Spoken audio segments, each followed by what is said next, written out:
वहन्ति विदन्वाना कुर्वाणा क्षीरमात्मनः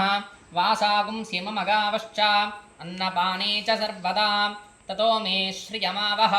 लोमशां पशुभिः सह स्वाहा ॐ यश्छन्दसां वृषभो विश्वरूपः छन्दोभ्योऽध्यमृतात्सं बभूव समेन्द्रो मेधया स्पृणोतु अमृतस्य देवधारणो भूयासं शरीरं मे विचर्षणं जिह्वा मे मधुमत्तमा कर्णाभ्यां भूरि विश्रुवं ब्रह्मणः कोशोऽसि मेधया पिहितः श्रुतं मे गोपाय पृथिवी दीक्षा तयाग्निर्दीक्षया दीक्षितः ययाग्निर्दीक्षया दीक्षितः तया त्वा दीक्षया दीक्षयामि अन्तरिक्षं दीक्षा तया वायुर्दीक्षया दीक्षितः यया वायुर्दीक्षया दीक्षितः तया त्वा दीक्षया दीक्षयामि द्यौर्दीक्षा तयादित्यो दीक्षया दीक्षितः ययादित्यो दीक्षया दीक्षितः तया त्वा दीक्षया दीक्षयामि दिशो दीक्षा तया चन्द्रमा दीक्षया दीक्षितः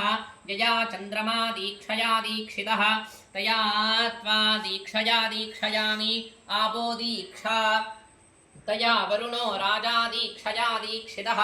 यया वरुणो राजा दीक्षया दीक्षितः तया त्वा दीक्षया दीक्षयामि ओषधयो दीक्षा तया सोमो राजा दीक्षया दीक्षितः यया सोमो राजा दीक्षया दीक्षितः तया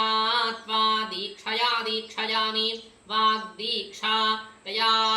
प्राणो दीक्षया दीक्षितः यया प्राणो दीक्षया दीक्षितः तया